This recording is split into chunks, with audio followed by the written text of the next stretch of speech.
Bismillahirrahmanirrahim. Assalamualaikum warahmatullahi wabarakatuh. Alhamdulillahi ala ihsanih wa syukru lahu ala taufiqihi wa amtinanih. Wa asyhadu an la ilaha illallah wahdahu la syarika lahu ta'ziman li sya'nih. Wa asyhadu anna Muhammadan abduhu wa rasuluhu da'ila ridwani. Allahumma salli alaihi wa ala alihi wa ashabihi wa ikhwani. Para rekan-rekan yang dirahmati Allah Subhanahu wa taala, kawan-kawan di ITB yang dimuliakan oleh Allah Subhanahu wa taala, kita melanjutkan pembahasan kita dari salah satu bab dari Kitab Tauhid karya Syekh Muhammad bin Abdul Wahhab rahimahullahu taala. Kita masuk pada bab tentang tidak ada yang berhak disembah kecuali Allah Subhanahu wa taala. Ini tentunya menguatkan pembahasan-pembahasan berikutnya, ya, bahwasanya namanya tauhid adalah beribadah dan menyembah hanya kepada Allah Subhanahu wa taala. Ya, kita dapati bahwasanya banyak sesembahan-sembahan selain Allah yang disembah oleh manusia, ya. Makhluk-makhluk yang disembah, baik hewan maupun manusia maupun pohon maupun bintang, rembulan, ya, matahari, ya, arwah, jin-jin, dewa-dewa, gunung, ya. Banyak sekali sembahan-sembahan selain Allah Subhanahu wa taala. Maka bab ini menjelaskan bahwasanya tidak ada yang pantas disembah, ya. Meskipun makhluk tersebut adalah makhluk yang termulia, ya, yaitu Nabi Muhammad SAW, tidak pantas untuk disembah, apalagi selain Nabi Muhammad SAW. Tapi kita bacakan dalil-dalil yang dibawakan oleh Syekh Muhammad bin Abdul Wahhab rahimahullahu taala. Ada banyak dalil yang beliau bawa, kita bacakan satu persatu. Di sini ada 4 dalil terutama. Yang pertama, Allah Subhanahu wa taala berfirman dalam surat Al-A'raf ayat 191 sampai 192. Kata Allah Subhanahu wa taala, ayusyrikuna ma la yakhluqu syai'an wa hum yukhlaqun. Kata Allah Subhanahu wa taala, apakah mereka mensekutukan Allah, ya, dengan berhala-berhala yang tidak bisa menciptakan suatu pun. Ya. Ayusyrikuna ma la yakhluqu syai'an. Apakah mereka mensekutukan Allah dengan perkara-perkara yang berhala-berhala yang tidak menciptakan apapun. Wa hum yukhlaqun, sementara mereka diciptakan. Wa la yastati'una lahum nasran, dan mereka tidak bisa menolong diri mereka sendiri. Wala anfusahum yansurun, bahkan mereka tidak bisa menolong para penyembah dan mereka tidak bisa menolong diri mereka sendiri. Di sini 4 dalil, ya, 4 pendalilan dalam satu ayat untuk menunjukkan bahwasanya berhala-berhala atau sembahan-sembahan selain Allah tidak pantas untuk disembah. Tolong perhatikan. Kata Allah Subhanahu wa taala, ya, ayusyrikuna ma la yakhluqu syai'an wa hum yukhlaqun wa la yastati'una lahum nasran wala anfusahum yansurun. Apakah mereka mensekutukan Allah dengan sesembahan-sesembahan yang tidak bisa menciptakan apapun? Sesuatu pun. Kemudian yang kedua, wa hum yukhlaqun, sementara mereka diciptakan. Sementara sembahan-sembahan tersebut diciptakan.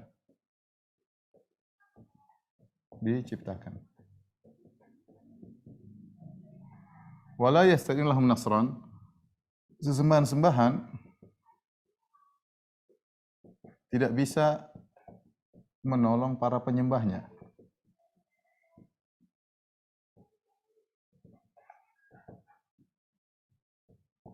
Bahkan tidak bisa menolong diri mereka sendiri, bahkan wala anfusahum yansarun, bahkan sesembahan-sembahan tersebut tidak bisa menolong diri mereka sendiri.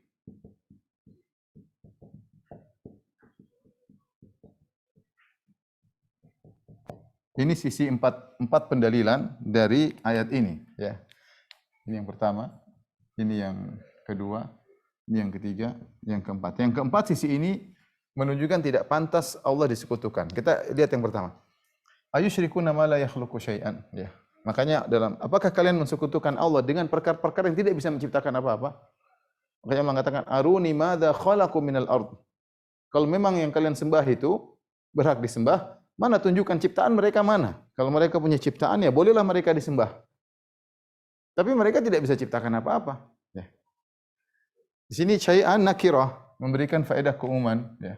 Umum nakirah. Apapun, ya artinya apapun. Apapun tidak bisa mereka ciptakan. Makanya sesembahan-sembahan tersebut, kita lihat sembahan-sembahan yang disembah, ya. Apa yang disembah sih? Kita ingin tahu sih. Apa yang disembah? Apa yang disembah? Mulai dari Nabi Isa. Nabi Isa alaihissalam. Nabi Muhammad SAW, ada yang sebagian orang menyembahnya.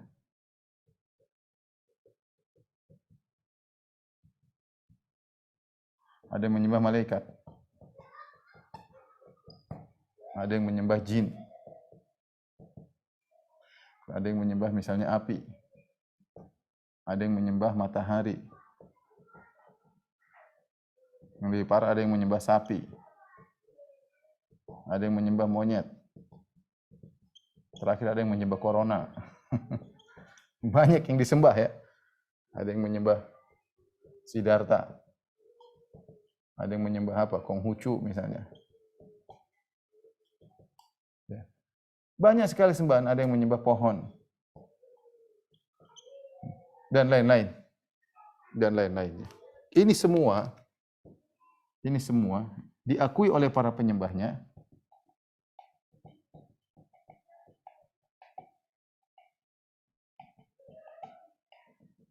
Tidak bisa menciptakan.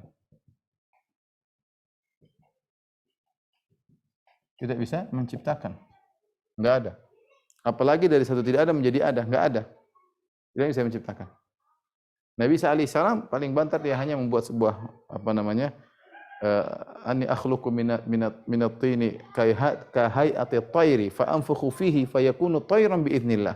Nabi Isa alaihissalam diizinkan oleh Allah Subhanahu wa taala untuk membuat semacam patung dari tanah liat, kemudian ditiupkan maka terbang dengan izin Allah. Ya, bukan Nabi Isa cipta sendiri. Itu di antara yang mungkin yang terhebat yang ada ya. Selainnya enggak ada ya. Nabi Muhammad SAW tidak menciptakan apa-apa.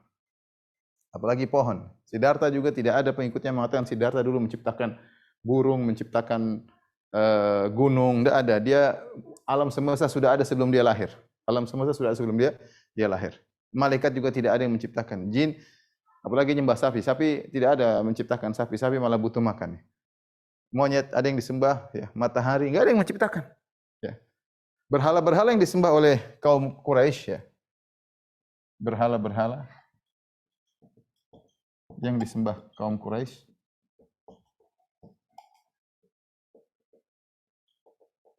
juga tidak menciptakan apa-apa. Makanya Allah mengatakan, ya ayuhan nasu duriba mathalun fastami'u lah. Wahai manusia, dibuat perumpamaan kepada kalian, istami'u lah, di akhir-akhir surat Al-Hajj. Dengarkanlah.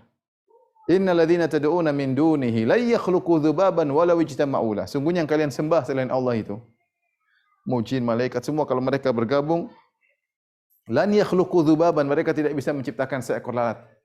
Walau ijtama'u lah. Meskipun mereka bersatu padu, kata Allah Subhanahu wa taala, tidak mampu semuanya menciptakan lalat. Allah tantang. Ini semua tidak mampu menciptakan lalat. Ya. Ini semua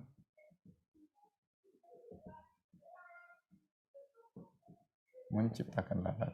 Enggak usah yang keren-keren.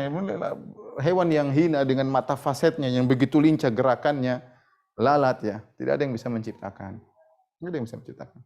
Nah, kalau mereka tidak menciptakan sesuatu pun, jangankan lalat, ulat aja mereka tidak bisa bikin, tumbuhan saja mereka tidak bisa bikin. Dalam hadis qudsi kata Allah Subhanahu wa taala, "Wa man azlamu mimman dhahaba yakhluqu ka khalqi." Siapa yang lebih zalim dari orang yang meniru ciptaanku? Fal yakhluqu dzarratan wa awil yakhluqu habbatan awil yakhluqu sya'iratan. Suruh mereka kalau bisa ciptakan semut. Kalau enggak bisa tolong, kalau semut enggak bisa, mungkin susah bikin semut ya, enggak semut bikin, siapa yang bisa bikin semut? Lalat nggak bisa, semut nggak bisa. Yang bikin semut bisa, nggak bisa. Siapa yang bisa bikin semut? Semut kalau nggak bisa. Coba kalau nggak bikin habbah, nggak usah jauh-jauh. Syairah bikin gandum. Kalau nggak bikin biji, tapi kalau taruh di tanah tumbuh. Bisa bikin sendiri nggak? Nggak bisa, nggak bisa. Bikin telur kalau menetas keluar ayam yang bisa besar, nggak bisa. Ini semua nggak ada yang ciptakan semuanya. Maka mereka tidak pantas untuk disembah karena mereka tidak mencipta. Aruni madza khalaqu minal ard. Tunjukkan kepadaku apa yang telah mereka ciptakan dari bumi ini, apa yang mereka ciptakan. Am lahum syirkum fis samawat, ya. Ataukah mereka punya andil dalam penciptaan langit? Tidak ada. Jadi yang dalil pertama bahwasanya semua sembahan tidak bisa disembah karena mereka tidak mencipta sesuatu. Makanya kita lihat sembahan-sembahan kebanyakan ini bukan dianggap sebagai pencipta sembahan-sembahan tersebut. Ya, misalnya orang menyembah Nabi Isa diangkat sebagai anak Tuhan misalnya, atau jelmaan Tuhan ya, misalnya. Ya, atau misalnya ada yang menyembah jin. Kenapa? Karena jin bisa begini, bisa gitu, tapi tidak mencipta. Ya. Ada yang menyembah malaikat, malaikat dianggap putri-putri Allah Subhanahu wa taala. Ada yang minta kepada Nabi di kuburan Nabi sallallahu alaihi wasallam. Kenapa? Nabi dianggap sebagai penyambung kepada Allah Subhanahu wa taala. Yang pergi ke kuburan-kuburan, kenapa? Ya Abdul Qadir Jailani aghithni, kenapa? Dia menganggap bukan mencipta, tapi dia punya kemampuan, diizinkan oleh Allah. Cubat mereka selalu begitu, diizinkan oleh Allah Subhanahu wa taala sehingga boleh disembah. Abdul Qadir Jailani punya kun, maka kalau dia bilang kun fayakun. Kalau dia punya kun, maka boleh dimintai pertolongan. Ini semua tidak pantas disembah karena mereka tidak mencipta. Ini yang pertama. Yang jadi masalah, dalil kedua, ya. Jadi pertama mereka tidak mencipta.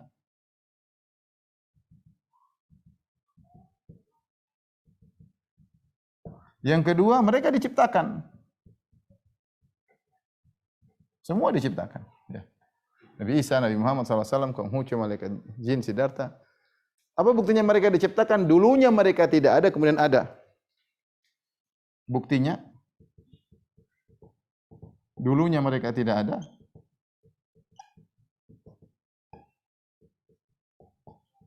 lalu ada. Dulunya mereka kecil, lalu besar. Di antaranya. Malaikat dulu tidak ada, kemudian ada. Nabi Muhammad SAW, Nabi Isa alaihissalam dulu tidak ada, kemudian ada. Kalaupun ada, dari kecil menjadi besar, kemudian mati. Ya, kecil lalu besar, lalu mati. Meninggal. Apalagi sapi, ya sapi dia yang kawinkan, kemudian ke anak, kemudian dia besarin, kemudian dia sembah, gimana? Ya, gimana nyembah sapi? Enggak tahu. Subhanallah. Kalau kita bicara hidayah di tangan Allah Subhanahu wa taala. Ini dalil sangat jelas dalam Al-Qur'an. Bagaimana kalian mensekutukan Allah dengan makhluk sementara mereka tidak bisa menciptakan apa-apa? Kalau mereka bisa cipta, oke, disembah, enggak ada masalah. Ini misalnya ada makhluk yang menciptakan benua Afrika, ya sudah, kamu yang tinggal di Afrika sembah dia karena dia yang bikin benua Afrika. Ini secuil tanah saja enggak ada yang cipta. Semua dari Allah Subhanahu wa taala. Ini tanah semua sudah ada, sebelum ini ada semuanya. Semuanya belum ada. Sebelum ada Muhammad SAW, sebelum ada Nabi Isa AS, sebelum ada Siddhartha, sebelum ada Konghucu, sebelum ada pohon, sebelum malaikat, sebelum jin, sebelum sapi, sudah ada alam semesta ini. Kemudian mereka diciptakan. Nah, diciptakan tidak pantas untuk disembah. Yang disembah itu yang mencipta, bukan yang diciptakan.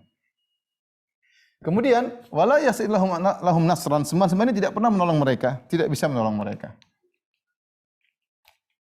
Ya, tidak bisa menolong mereka. Tidak ada kenyataan misalnya Nabi Isa nolong mereka, Nabi Muhammad SAW nolong mereka. Enggak ada. Sebenarnya Muhammad SAW juga berdoa kepada Allah Subhanahu wa taala. Ya, tidak ada. Tidak ada yang menolong mereka. Bahkan jangankan menolong para penyembah, mereka sendiri tidak bisa menolong diri mereka sendiri. Siapa yang bisa menolong mereka sendiri? Lihat Nabi Muhammad SAW ya terluka, ya. Contoh Nabi Muhammad SAW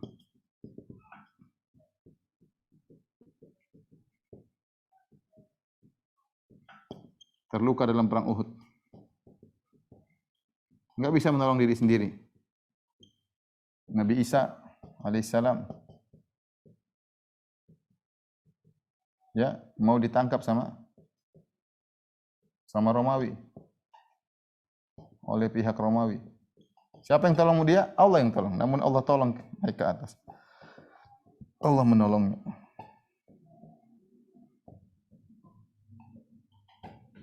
Sama, mau Abdul Qadir Jailani tidak bisa menyelamatkan diri dari kematian.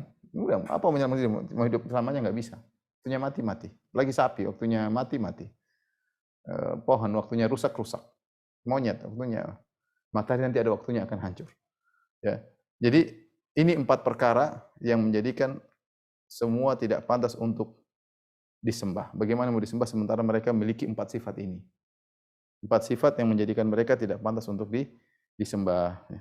Baik, ini ayat pertama yang menjelaskan bahwasanya tidak ada yang berhak disembah kecuali Allah Subhanahu wa taala. Dalil kedua dalam surat Fatir ayat 13 sampai 14. Surat Fatir ayat 13 14. Kata Allah Subhanahu wa taala, "Walladzina tad'una min dunihi ma yamlikuna min qitmir." Dan yang sembahan-sembahan yang kalian sembah selain Allah tidak memiliki apa-apa meskipun qitmir. In tad'uuhum la yasma'u du'aakum. Kalau kalian berdoa kepada mereka sembahan-sembahan tersebut tidak akan mendengar doa kalian. Walau sami'u mastajabu lakum. Kalau mereka dengar pun mereka tidak bakalan bisa mengabulkan. Wa yaumal qiyamati yakfuruna bisyirkikum. Dan hari kiamat mereka akan berlepas diri mengingkari kesyirikan kalian. Wala yunabbi'uka mithlu khabir. Dan tidak ada yang bisa mengabarkan kepada kalian seperti al-khabir, seperti Allah Subhanahu wa taala. Baik. Ini juga ada beberapa sisi pendalilan yang mirip dengan yang pertama tapi di sisi yang lain ya. Pertama, Allah mengatakan bagaimana kalian menyembah mereka sementara mereka tidak memiliki apa-apa. Karena mereka tidak menciptakan apa-apa, maka mereka tidak memiliki apa-apa. Di antaranya mereka tidak memiliki kitmir. Kitmir itu apa? Ini enggak tahu, ini saya baru ambil, harusnya agak kering. Tadi saya cari ya. Tadi ada korma ajo yang kering, enggak ada. Nah, enggak apa-apa lah, mudah-mudahan. Kitmir, inilah kitmir, selaput yang ada menutupi biji namanya kitmir. Ada selaput. Kalau ini namanya korma sukar. Ini enak dimakan ya. Kalau ini jangan dimakan, ini biji ya. Nah, di biji ini ada selaput ini. Selaput, saya buka selaput. Ini namanya kitmir. Selaput yang meliputi biji. Harusnya kalau dia kering dia lebih tipis daripada ini. Ini masih ke bawah dagingnya. Ada yang lebih tipis daripada ini, sangat tipis ya. Itu namanya kitmir, selaput yang sangat tipis ini. Saya lepas ya. Kata Allah, ma yamlikuna min kitmir. Ini. Tidak miliki, mereka tidak miliki ini. Kenapa ini korma yang ciptakan bukan mereka? Ya, Nabi Muhammad SAW tidak memiliki, Nabi Isa AS tidak memiliki ini, para jin tidak memiliki ini ya. Malaikat tidak bisa menciptakan, tidak ada yang bisa ciptakan korma. Saya menciptakan korma ya. Ciptakan korma dengan berbagai macam rasanya, dengan berbagai macam gizinya ya. Ma yamlikuna min qitmir. Tidak, ini pun tidak mereka miliki. Kenapa? Karena mereka tidak ciptakan. Mereka tidak ciptakan ya. Dan di biji korma ada sering yang disebut dengan 3 perumpamaan. Ada fatil, ada qitmir, ada nakir. Ya, kalau nakir ini lubang ini nakir, namanya nakir. Wala yuzlamuna nakira. Ya, mereka tidak akan dizalimi sedikit pun. Nakir itu ada lubang, namanya nakir. Kalau fatil di sini biasanya ada tali atau benang di sini, biasanya ditarik bisa, tapi ini masih basah. Kalau kering kelihatan.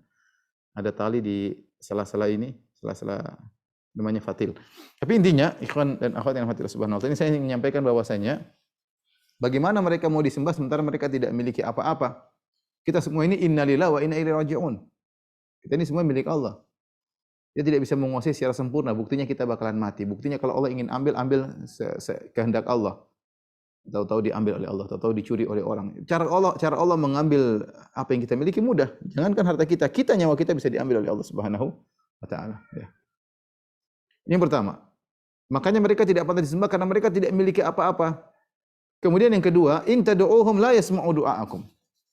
Kalau kalian berdoa kepada mereka, mereka tidak akan mendengar doa-doa yang menyembah kepada mereka. Walau sami'u mastajabu lakum. Ya, kalau seandainya mereka dengar juga, mereka tidak bakalan bisa mengabulkan. Yang keempat, yang parah, jadi pertama mereka tidak memiliki apapun, yang kedua mereka tidak mendengar permintaan kalian. Ya, orang dia jauh berteriak, ya Ali, aghithni ya Ali, al-madad, al-madad. Orang Syiah kalau berdoa begitu. Ya Ali al-madad, ya Ali al-madad. Ya Ali tolonglah kami, ya Husain al-madad, ya Husain tolonglah kami. Enggak ada, Husain enggak dengar. Husain masih hidup saja radhiyallahu anhu enggak dengar kalian, apalagi sudah mati. Ali bin Abi Thalib aja masih hidup enggak bisa dengar kalian. Dia nggak bisa dengar kalian. Dia nggak bisa dengar ketika orang-orang Khawarij berencana untuk membunuh dia, akhirnya dia pun mati. Dia nggak bisa dengar. Kalau dia bisa dengar dari jauh, dia tahu ini orang membunuh saya. Dia nggak bisa dengar. Sehingga dibunuh oleh orang Abdurrahman bin Muljam, Khawarij. Nggak bisa dengar. Kalau masih hidup nggak bisa dengar. Nabi SAW tidak bisa mendengar. Nabi SAW punya mata-mata untuk mengecek musuh-musuh. Nabi dikasih tahu, Nabi suruh cek. Nabi bisa nggak dengar. Kecuali kalau Allah izinkan, tapi Allah tidak izinkan semuanya. Mereka masih hidup tidak bisa dengar, apalagi sudah meninggal. Ya akhi, kita kan tahu udah meninggal nggak bisa apa-apa. La yasma'u du'aakum. Mereka tidak mendengar permohonan kalian. Mau pergi ke kuburan nangis-nangis, enggak ada. Mau Abdul Qadir Jailani, mau Sunan ini, sudah enggak ada dengar, enggak bisa. Bahkan kata Allah, walau sami'u, seandainya mereka pun mendengar, enggak bisa ngapa-ngapain, mastajabu lakum, tidak bisa ngabulkan. Ini sifat ketiga. Kalaupun mereka dengar, maka tidak bisa bakalan mengabulkan. Lebih parah lagi sifat yang keempat, wa yaumal qiyamati yakfuruna bisyirkikum, pada hari kiamat kelak mereka akan berlepas diri mengingkari perbuatan kalian. Wala yunabbi'uka mithlu khabir, dan tidak ada yang bisa menerangkan seperti ini secara detail kecuali Al-Khabir, Allah yang Maha tahu segalanya. Allah yang tahu tentang ciptaannya, Allah tahu tentang yang disembah, Allah tahu tentang yang menyembah, Allah tentang tahu bagaimana mereka di dunia, dan Allah tahu bagaimana mereka di akhirat. Maka Allah mengatakan, wala yunabbi'uka mithlu khabir, tidak ada yang bisa menerangkan seperti ini kecuali Al-Khabir. Kecuali Allah Subhanahu wa taala. Saya bisa terangkan nanti hari kiamat bagaimana. Tidak ada yang bisa terangkan. Tidak ada yang tahu masa depan kecuali Allah Subhanahu wa taala. Sifat keempat yang mengerikan, wa yaumal qiyamati yakfuruna bisyirkikum, pada hari kiamat mereka akan berlepas diri. Lihat, semuanya berlepas diri. Iblis berlepas diri. Allah berfirman dalam surat Ibrahim ayat 22. Wa qala syaitanu lamma qudiyal amru innallaha wa'adakum wa'dal haqqi wa wa'adtukum fa akhlaftukum. Wa ma liya 'alaikum min sultanin illa an da'awtukum fastajabtum li fala talumuni wa lumu anfusakum ma ana bimusrikhikum wa ma antum bimusrikhi inni kafartu bima asyraktumuni min qabl. Kata syaitan tatkala di hari kiamat kelak dia berkhutbah di atas mimbar terbuat dari api, dia mengatakan Allah telah berjanji dengan janji yang benar, aku pun berjanji tapi aku menyelisih janjiku. Subhanallah, enaknya sudah dia sama-sama neraka, bagaimana salah sendiri kalian nyembah saya, ya. Salah sendiri kalian ikut saya. Wa ma kana li 'alaikum min sultanin illa da'atukum. Aku tidak punya kekuatan memaksa kalian, aku cuma nyeru saja, hanya bisik-bisik. Was-was fi sudurin nas, hanya bisik-bisik. Kalian mau berzina, kalian bunuh. Emang saya pernah tarik tangan kalian nikam orang? Emang saya pernah tarik kaki kalian menuju ke tempat prostitusi? Tidak ada, kalian sendiri yang jalan. Saya cuma bisik-bisik doang.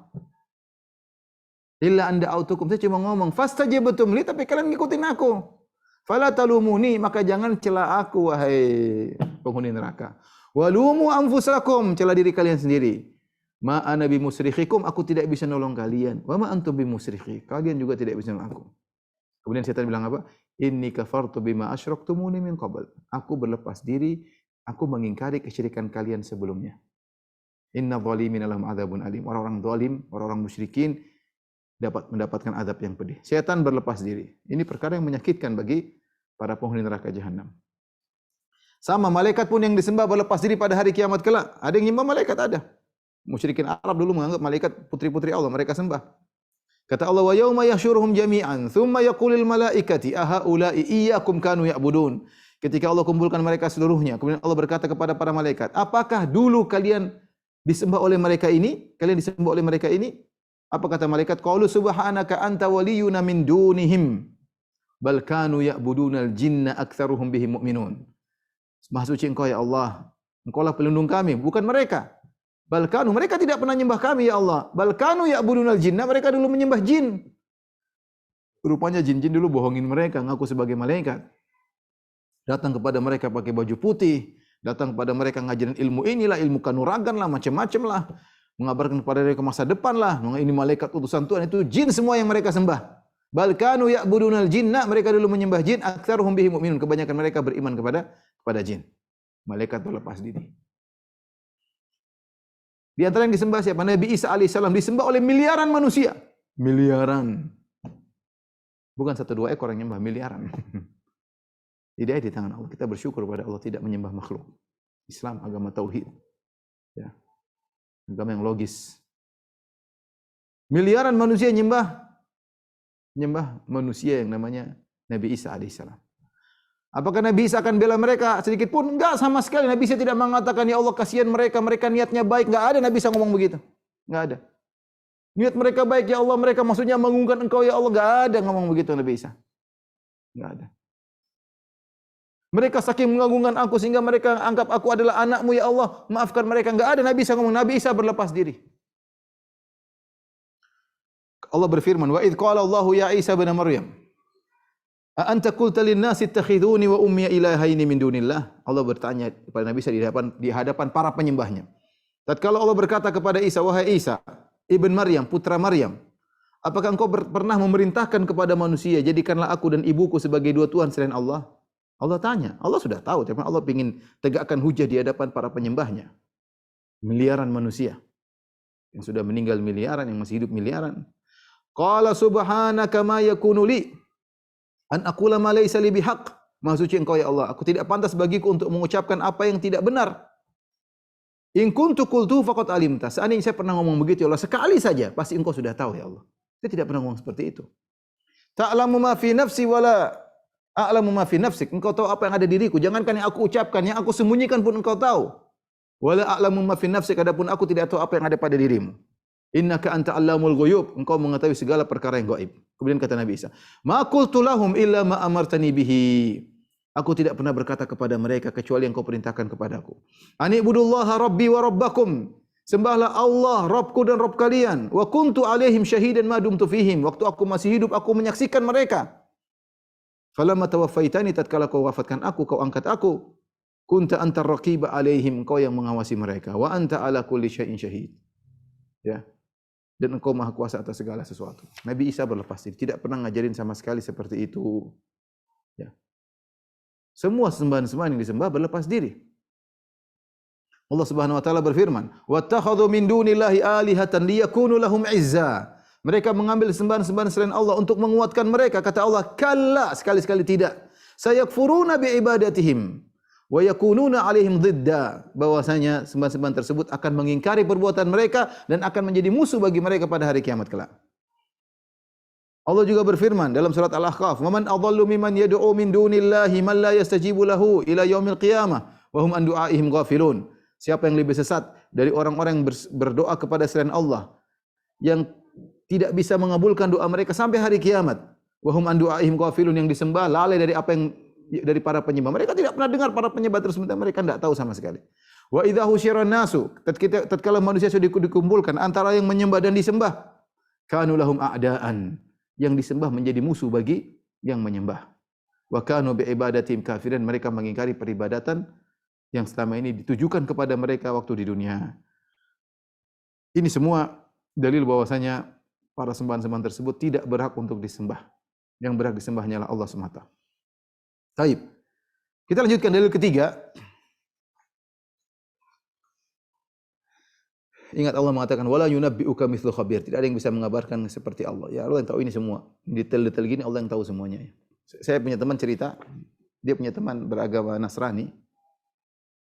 Dia kalau saya lagi main di teman saya, tahu-tahu dia buka Quran terjemahan Inggris. Dia tidak sengaja buka surat Al-Maidah 116 sampai 117. Ayat ini yang tadi saya baca. Wahai Isa, apa kau pernah nyuruh murid-murid mau menjadikan kamu dan ibumu sebagai Tuhan? Dia baca terjemahannya. Terus dia kaget. Loh, kok ada begini di Al-Quran? Dia kaget. Teman saya cerita, kok ada begini di Al-Quran? Loh, kok ada begini? Dia kaget. Dia enggak pernah lihat sama sekali. Subhanallah qadarullah, dia pas buka Al-Quran, terjemahan dia pas buka ayat ini. Dia pas buka ayat, nah Allah maksudnya Allah yang buat dia buka ayat 16 117. Dia kaget. Begini ceritanya nanti dia apa namanya? Hari kebangkitan. Akhirnya dia meninggalkan Nasara, meninggalkan agamanya.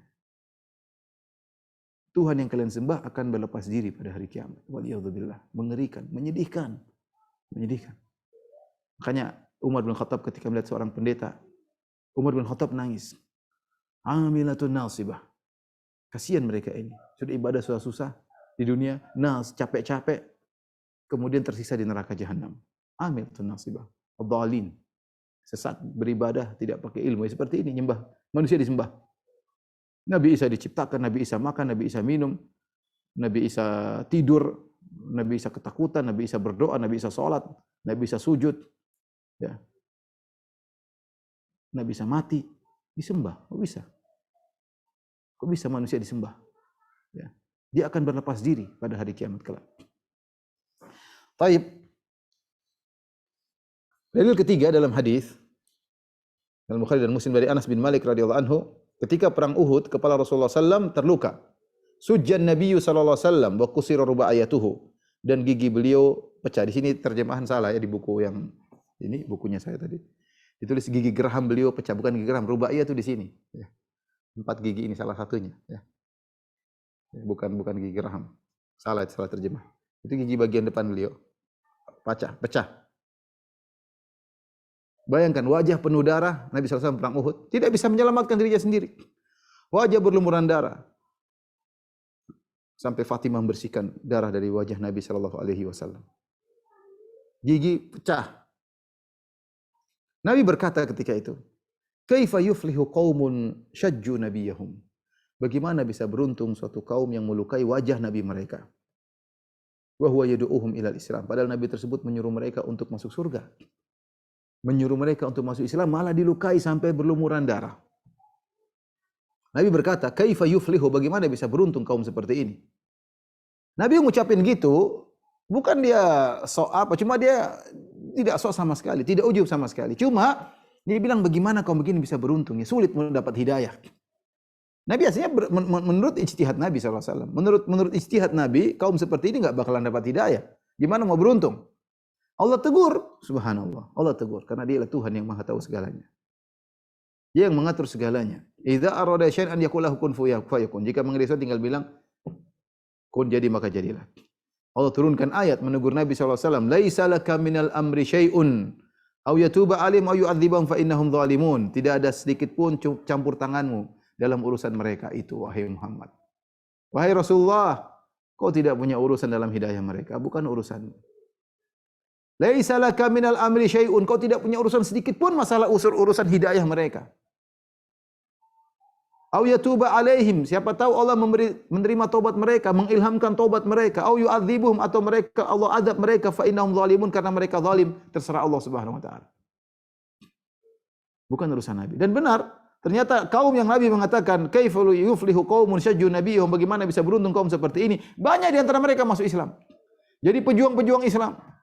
Padahal sebelumnya mereka biadab membunuh sahabat-sahabat Nabi, kemudian malah menjadi masuk Islam, menjadi para pejuang. Khalid bin Walid, Abu Sufyan, Ikrimah bin Abi Jahal, Sufyan bin Umayyah, banyak jadi jagoan-jagoan semua. Jadi para pejuang. Hidayah di tangan Allah Subhanahu wa taala. Lihat, Nabi SAW tidak pantas untuk disembah. Dia saja mengatakan, bagaimana bisa beruntung? Ternyata beruntung. Bukan, alam semesta ini bukan urusan Nabi. Hidayah bukan urusan Nabi SAW. Bukan urusan Nabi SAW. Maka orang yang seperti ini, orang termulia di alam semesta ini, yang pintu surga tidak mungkin dibuka kecuali Nabi mengetuknya, tidak boleh disembah. Dia tidak bisa mengatur apa-apa. Dia yang mengatur Allah Subhanahu wa taala.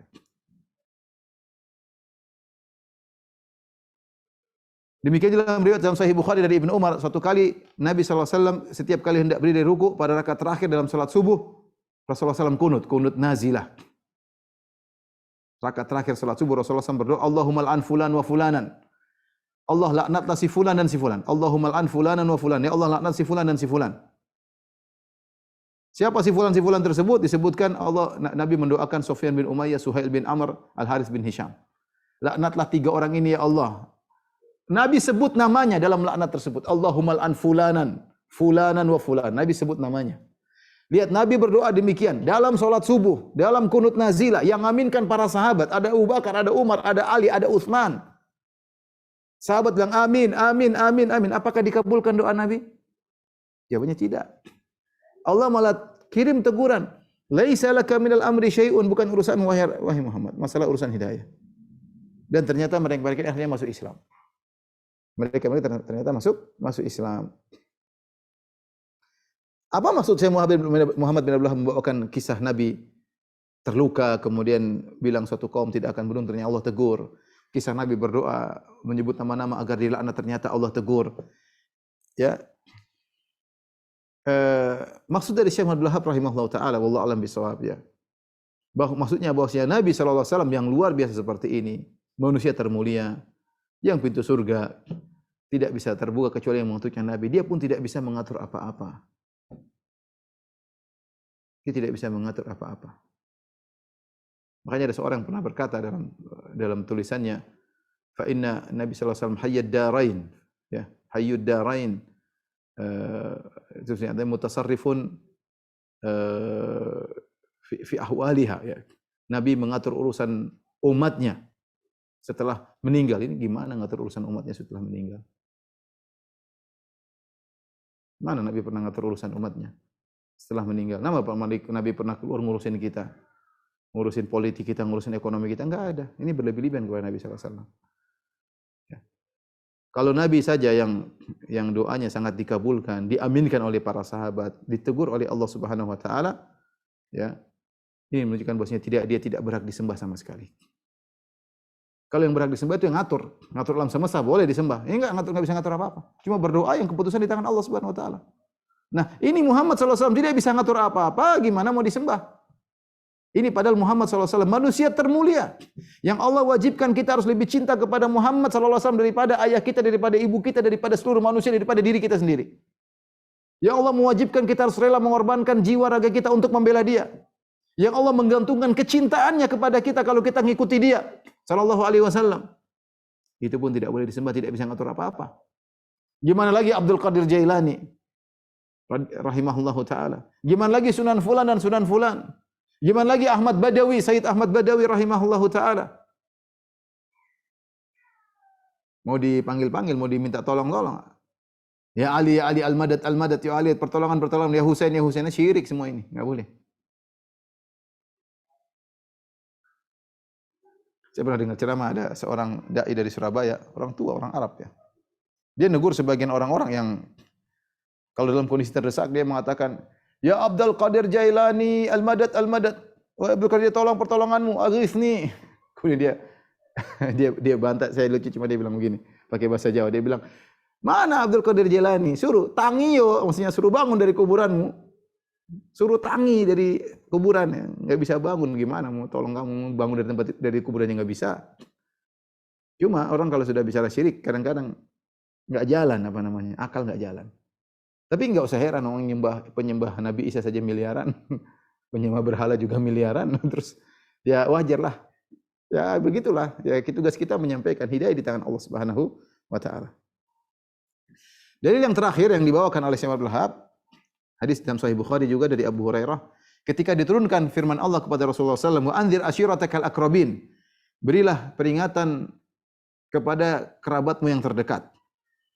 Maka Rasulullah menjalankan ayat ini Rasulullah SAW, kemudian beliau bangkit dan bersabda, "Ya ma'syara Quraisy, anqidhu anfusakum." Wahai orang-orang Quraisy, tebuslah diri kalian, selamatkan diri kalian dari neraka jahanam. La ugni ankum minallahi syai'a. Aku tidak bisa menolong kalian sama sekali. Kemudian dia panggil, "Ya Abbas bin Abdul Muthalib, wahai pamanku, ma ugni anka minallahi syai'a." Aku tidak bisa menolongmu dari Allah sama sekali.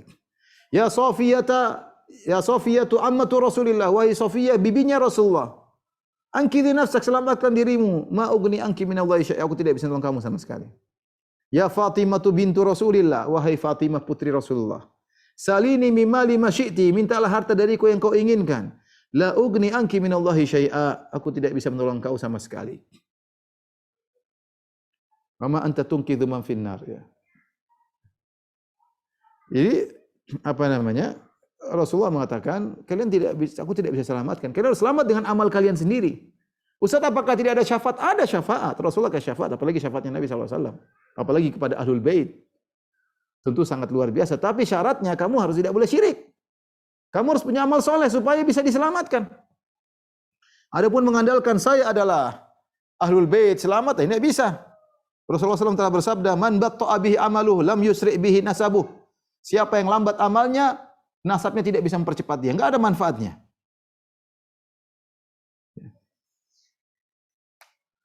Saya bacakan perkataan Imam Al-Ghazali dalam kitab Ihya Ulumuddin. Saya bacakan saja untuk mendengar ya. Sudah diterjemahkan dalam kitab Ihya Ulumuddin, ketika Imam Ghazali menasihati orang-orang sebagian Ahlul Bait yang ujub dengan nasabnya. Sebagian mereka, bukan seluruhnya, sebagian mereka Masya Allah orang soleh. Sebagian mereka merasa bahwasanya selamat kalau sudah nasabnya dari Ahlul Bait pasti selamat. Sebagian mereka bahkan ada yang mengatakan yang penting kita emas. Emas ini mau dilemparkan dalam comberan tetap emas. Kita nasabnya nasab mulia. Mau diletakkan dimanapun tidak ada masalah. Ya. Sebagian mereka meyakini masuk surga. Saya dengar langsung dari sebagian Habib teman saya yang ahlu sunnah cerita. Keluarga kami sebagian begitu. Saya bilang tidak semua ya. Habib kan macam-macam. Ada yang Syiah. Ada yang Sufi parah. Ada yang ahlu sunnah, Masya Allah. Ya. Ada yang jujur, ada yang bohong. Macam-macam mereka. Ya. Kalau mereka mulia luar biasa. Ya. Mereka adalah keturunan Rasulullah SAW. Kakek mereka punya jasa besar kepada dunia ini. Pada kita terutama orang Islam. Ya. Tetapi ada poin yang diingatkan oleh Imam Al-Ghazali kepada mereka, ya, masalah ujub dengan nasab mereka. Imam Ghazali berkata dalam Ihya Ulumuddin, nanti bisa dilihat kawan-kawan yang tahu bahasa Arab, yaitu jilid 3 halaman 375 sampai 376. Ketika Imam Ghazali menasihati itu dengan penghormatan, tapi ini nasihat karena cinta kepada Ahlul Bait. Kita diwajibkan cinta kepada Ahlul Bait. Imam Ghazali berkata, rahimahullah taala, ujub dengan nasab yang mulia sebagaimana ujubnya Al-Hashimiyah, yaitu Ahlul Bait Bani Hashim. Sampai-sampai sebagian mereka menyangka bisa selamat hanya dengan kemuliaan nasab. Yang ngomong bukan saya, tapi yang ngomong Al-Ghazali. Sampai-sampai sebagian mereka menyangka bisa selamat hanya dengan kemuliaan nasab. Keselamatan leluhur mereka serta telah diampuni dosa-dosa mereka. Ya, ini sebagian mereka merasa karena leluhur mereka selamat, Nabi dan lain-lain, maka kita akan selamat dan dosa-dosa telah diampuni. Ya. Sebagian mereka bahkan menghayal bahwasanya seluruh manusia adalah budak-budaknya. Tentunya saya tidak pernah lihat, tidak pernah dengar, tapi mungkin Imam Ghazali mendapati sebagian mereka seperti ini, menyangka bahwasanya seluruh selain mereka adalah budak mereka. Kemudian beliau berkata, obat ujub ini adalah hendaknya ia mengetahui bahwasanya jika ia menyelisih perbuatan dan akhlak leluhurnya, sedangkan ia menyangka bahwa ia akan ikut serta mereka, maka ia adalah orang yang jahil. Jika ia hendak meneladani leluhurnya, maka ujub bukanlah termasuk akhlak leluhurnya.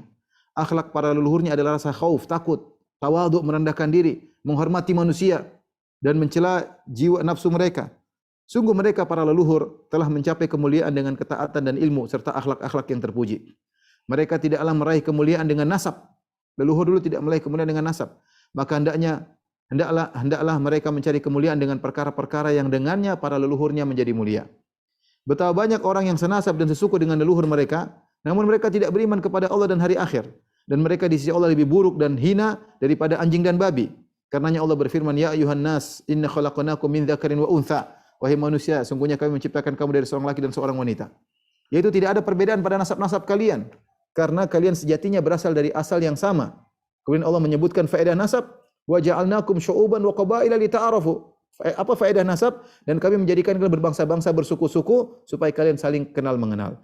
Kemudian kata Al-Ghazali, kemudian Allah Azza wa Jalla menjelaskan bahwasanya kemuliaan adalah karena ketakwaan, bukan karena nasab. Inna akramakum indallahi atqakum.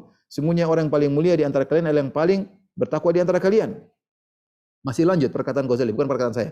Tatkala ditanyakan kepada Rasulullah SAW tentang orang yang paling mulia dan paling cerdas, Rasulullah SAW tidak menjawab, orang yang paling mulia dan cerdas adalah orang yang nasabnya berarah ke nasabku. Bukan itu jawaban Nabi. Nabi tidak pernah mengatakan yang paling baik, yang paling cerdas, yang paling dekat nasabnya kepadaku. Akan tetapi Nabi SAW berkata, akramuhum aktsaruhum dzikran lil mauti wa asyadduhum istidadan lahu. Orang yang paling mulia, orang yang paling banyak mengingat kematian dan paling siap untuk menghadapi kematian.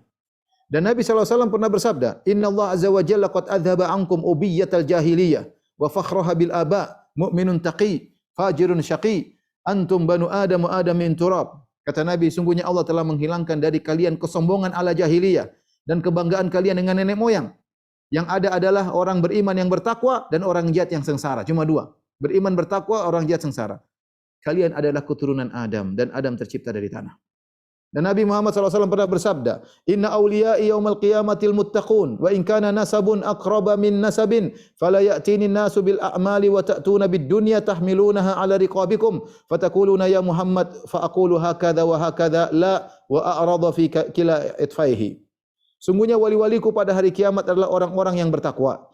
Meskipun sebagian kalian lebih dekat nasabnya dengan kepadaku daripada sebagian yang lain. Nabi tidak mengingkari. Sebagian kalian nasabnya lebih dekat denganku, tapi wali-waliku adalah yang bertakwa. Kemudian Nabi ingatkan, maka janganlah sampai orang-orang yang tidak termasuk ahlul bait yang jauh nasabnya mendatangiku dengan membawa amal soleh, lantas kalian ahlul bait malah mendatangiku membawa dunia yang kalian pikul di atas leher kalian. Lalu kalian berkata, wahai Muhammad, maka kelak saya akan menjawab sambil memperagakan. Tidak. Maksudnya tolong, Nabi bilang tidak bisa. Tidak bisa. Nabi Muhammad SAW menjelaskan bahwasanya jika Quraisy condong kepada dunia, maka nasab mereka tidak akan beri manfaat pada mereka. Tatkala turun firman Allah, wa anzir ashiratakal aqrabin. Berilah peringatan kepada keluargamu yang terdekat. Maka Nabi SAW pun memanggil rumpun-rumpun dari suku Quraisy sehingga akhirnya beliau berkata, ya ma'asyara Quraisy, wahai kaum Quraisy, atau kalimat yang semisalnya, ishtaru anfusakum, selamatkanlah jiwa kalian. La ugni ankum minallahi syai', aku tidak bisa menolong kalian.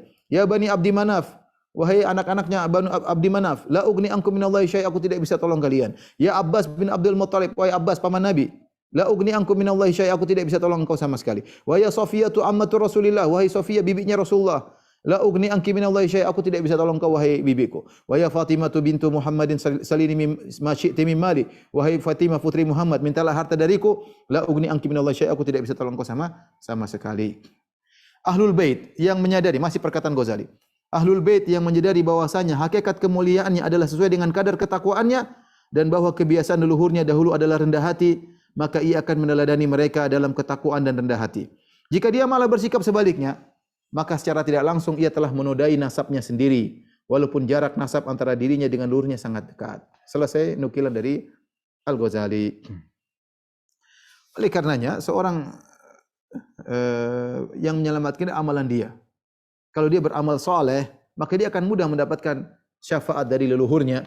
Ya, tapi kalau dia jauh dari kebaikan, beramal kemaksiatan, ya, maka yang lebih mulia di sisi Allah yang lebih bertakwa.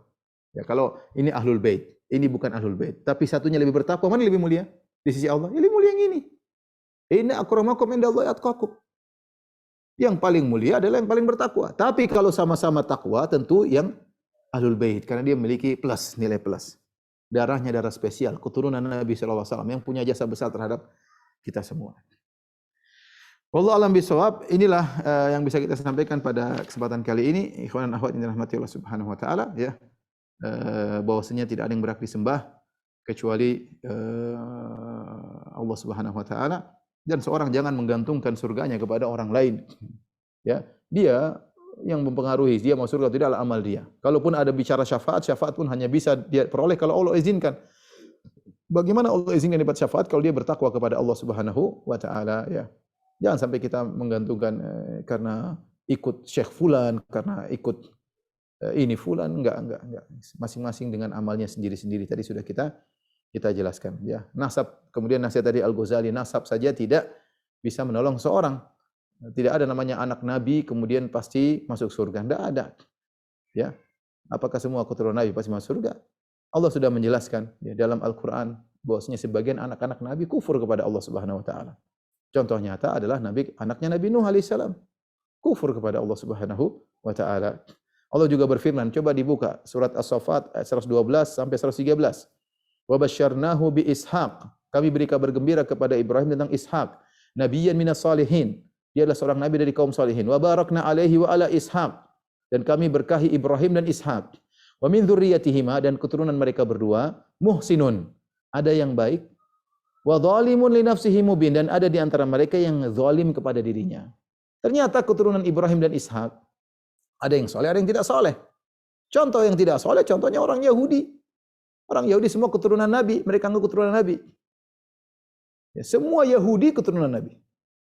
Keturunan Nabi Ishaq, karena mereka semua keturunan Yakub bin Ishaq bin Ibrahim.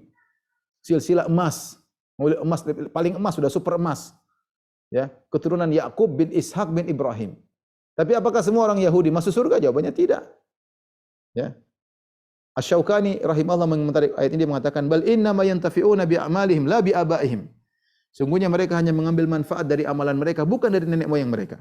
Fa innal yahuda wan nasara wa in kanu min waladi Ishaq. Lihat Yahudi Nasrani, Yahudi dan Nasara, meskipun mereka keturunan Nabi Ishaq, faqad saru ila ma saru ilaih min ad-dhalalil mubin. Lihatlah apa yang terjadi mereka sekarang, mereka telah tersesat dalam kesesatan yang nyata. Wal Arab in kanu min waladi Ismail, dan Arab banyak keturunan Nabi Ismail. Abu Jahal, Abu Lahab semua keturunan Ismail. Faqad matu ala syirki. Sungguh mereka telah meninggal dalam kondisi syirik. Illa man aqadahu Allahu bil Islam, kecuali diselamatkan dengan Islam. Maka jangan seorang terpedaya dengan saya keturunan ini, keturunan anu. Tidak. Kalau Anda beramal soleh Anda akan mulia. Tapi kalau tidak beramal soleh, percuma nasab tersebut. Wallahu a'lam bishawab. Demikian, kalau ada yang bertanya saya persilakan. Jazakallahu barakallahu fiik atas kajian yang telah sampaikan Ustaz. Ada beberapa pertanyaan yang sudah masuk. Mungkin ada satu yang harus kita bacakan dari yang sebelumnya Ustaz, berkaitan dengan Togut. Dari Enggak usah yang sekarang aja kalau ada. Yang saya sekarang. Ustaz. Ya. Kita mulai dari yang sesuai bahasan hari ini Ustaz. Ya, insyaallah Mas. Bismillah, izin bertanya Ustaz. Ana seorang mahasiswi. Dulu Ana pernah observasi ke suatu tempat pesantren yang mayoritas memuji-muji Syekh Abdul Qadir Jailani. Terus kebiasaan mereka selalu bertalqin. Karena ini adalah salah satu persyaratan tugas kuliah. Pertanyaannya, apakah Ana berdosa? Padahal tugas kuliah ini hanya sebagai penelitian saja ke tempat pesantren tersebut. Mohon pencerahannya. Kebiasaannya Mas tadi? Kebiasaannya saya nggak paham tadi. Apa yang dia lakukan? Kebiasaan mereka selalu bertalqin. Talqin apa maksudnya? Mungkin diajarkan untuk selalu bertalqin untuk orang-orang yang ada di pesantren itu Ustaz. Sebagai salah satu syarat. Iya, talqinnya apa saya nggak ngerti. Apa yang dia disuruh omong apa? Talqin kan didikte, maksudnya disuruh ucapin. Nah, itu apa yang didiktekan saya nggak ngerti apa. Ya, di sini tidak dijelaskan mungkin. Ya, coba nanti mungkin bisa nyusul, kalau bisa dia nyusul, nanti disusul diketik kalau bisa, kalau dia hadir atau dengar tolong disusulkan apa nih talqinnya. Ya, berkaitan dengan Syekh Abdul Qadir Jailani juga Ustaz. Bagaimana asal usul orang yang menyembah Syekh Abdul Qadir Jailani tersebut Ustaz? Karena kita tahu Syekh Abdul Qadir Jailani adalah seorang yang bermanhaj salaf. Wallahu a'lam bishawab. Mereka tidak mau dikatakan menyembah Syekh Abdul Qadir Jailani karena mereka membatasi namanya menyembah itu adalah meyakini Abdul Qadir Jailani sebagai Tuhan. Ini banyak orang memahami masalah syirik itu apa. Banyak di antara mereka, ini disampaikan oleh sebagian ustaz-ustaz mereka, bahwasanya namanya syirik itu jika menganggap ada pencipta selain Allah, itu baru namanya syirik.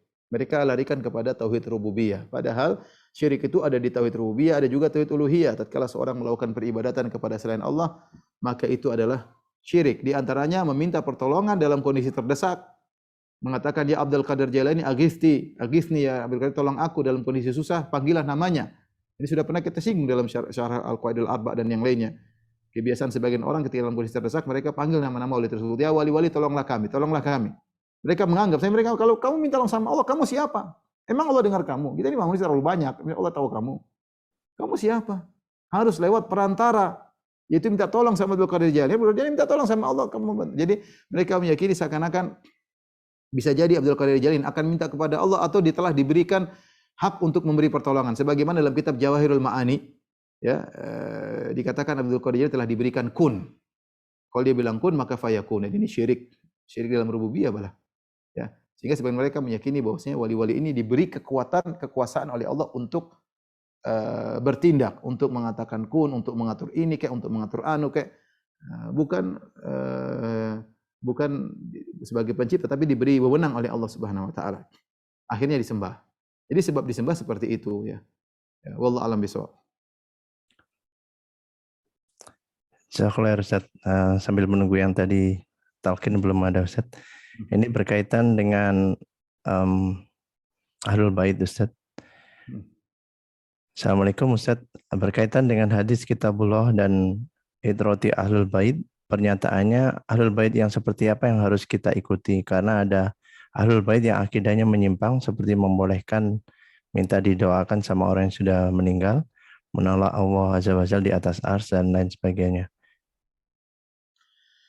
Ahlul Bait yang sesuai dengan Al-Quran dan Sunnah, itu yang dijadikan teladan ya. Sampai sekarang juga Ahlul Bait bermacam-macam. Ahlul Bait ada yang Syiah yang menyembah Ali ya, menyembah Husain ya. Syiah jelas yang mengatakan Al-Quran itu kurang, banyak Ahlul Bait seperti itu, banyak. Itu tidak pantas untuk kita ikuti. Ada Ahlul Bait yang khurafat aja isinya, ngajari khurafat beginilah, ngajar sunnah, mimpi ketemu Nabi ajajan hadis barulah, hadis inilah, enggak pantas untuk kita ikuti. Ahlul Bait yang di atas sunnah masih banyak, alhamdulillah ya. Alhamdulillah. Di antaranya yang terkenal di Arab Saudi namanya Abdul Qadir Alawi Saqqaf, punya website namanya Durar Saniyah. Durar Saniyah ya. dan banyak ya, artinya mereka apa namanya, di atas kebenaran, dibangun di atas Al-Quran dan Sunnah, dan banyak di antara Ahlul Bait yang membantah pemikiran-pemikiran Syiah, banyak juga di antara Ahlul Bait yang membantah pemikiran-pemikiran Sufiyah. Ya, intinya Ahlul Bait adalah orang-orang yang mulia, ya. Apalagi kalau mereka sudah berada di atas sunnah, maka lebih mulia lagi, lebih daripada selain mereka. Karena mereka punya keistimewaan. Mereka adalah keturunan Rasulullah sallallahu alaihi wasallam. Rasulullah mengatakan, "Udzakirukumullah fi ahli baiti." Aku ingatkan kalian untuk perhatian terhadap Ahlul Bait, ya. Jadi Ahlul Bait yang ikut Al-Qur'an dan Sunnah itulah yang kemudian menjadi panutan. Sebagaimana tadi dijelaskan oleh Al-Ghazali dalam Ihya Ulumuddin. Wallahu a'lam bishawab. Jazakallahu khair, Ustaz. Berkaitan dengan tadi yang talqin itu, yaitu membaca la ilaha illallah sambil menggeleng-gelengkan kepala, Ustaz. Oh. Lolosnya tidak apa-apa. Kalau geleng-gelengnya enggak perlu, ya. Enggak perlu, ya. Jadi kalau dia sudah lakukan dulu, ya sudahlah. Mudah-mudahan istighfar aja, enggak ada masalah, karena dia ada keperluan, ya. Ya, lain kali enggak usah. Lain kali kalau ditalkin, ya talkin la ilaha illallah bagus, tapi jangan perlu enggak perlu tripping, ya. Enggak perlu tripping, cukup la ilaha illallah, dan enggak perlu goyang-goyang kepala seperti itu. Wallahu a'lam bishawab. Jazakallahu khair, Ustaz. Pertanyaan berikutnya ini berkaitan dengan Dajjal, Ustaz. Assalamualaikum, saya ingin bertanya, kalau semisal ada orang yang yakin kalau Allah itu Maha Esa dan dia yakin kepada Allah dan agamanya, akan tetapi ibadahnya mungkin belum sebaik orang-orang beriman lainnya, dan dia takut saat bertemu dengan Dajjal nanti karena terkena tipu daya Dajjal, karena ia tahu imannya kadang naik dan turun. Kira-kira kita harus bagaimana, Ustaz, agar tidak tertipu dengan Dajjal tersebut? Berdoa kepada Allah. Allahumma a'udzubika min adzabi an-nari, adzabin fil qabr, wa min fitnatil masih, min fitnatil mahya wal mamat, wa min fitnatil masih dajjal. Jadi Allahumma a'udzubika min fitnatil masih dajjal. Ya Allah, aku berlindung kepada Engkau dari fitnah dajjal, ya. Baca surat Al-Kahfi 10 ayat pertama, melindungi seorang dari dajjal. Kalau nanti dajjal muncul, jangan main-main ke dajjal, jauh, ya. Jauhnya. Kalau ada medsos ketika itu, medsosnya buang aja, jangan ikut-ikutin medsos, terpengaruh, ya. Zaman sekarang aja ada fitnah sedikit orang terpengaruh, ya. Baru ada kiai yang bikin apa namanya, Kanjeng Dimas bikin ini aja banyak yang percaya, bikin duit, ya. Banyak yang percaya, baru sedikit orang udah percaya. Apalagi dajjal nanti yang saktinya luar biasa. Maka tidak ada yang bisa melindungi kita, saya atau antum, semuanya kita, enggak ada yang bisa melindungi kecuali Allah Subhanahu wa taala. Makanya Nabi mengatakan jika datang dajjal, falian anhu, maka jauhlah dari dirinya, jangan dekat-dekat dajjal. Falian anhu, jauhilah dirimu dari dajjal, karena syubhatnya sangat kuat, kata Nabi sallallahu alaihi wasallam. Insyaallah tingkatkan niat. Kalau seorang futur biasa, orang futur segera istighfar. Kalau bermaksiat kembali kepada Allah Subhanahu wa taala, tapi jangan biarkan bermaksiat kelamaan, jangan futur kelamaan. Segera kembali, cari teman-teman yang baik, ikut pengajian, sehingga bisa kembali ke jalan yang lurus. Wallahu a'lam bishawab. Mungkin sampai sini saja kajian kita. Ya, insyaallah kita lanjutkan pada kesempatan yang lain. Kurang lebihnya saya mohon maaf. Wabillahi taufiq wal hidayah. Assalamualaikum warahmatullahi wabarakatuh.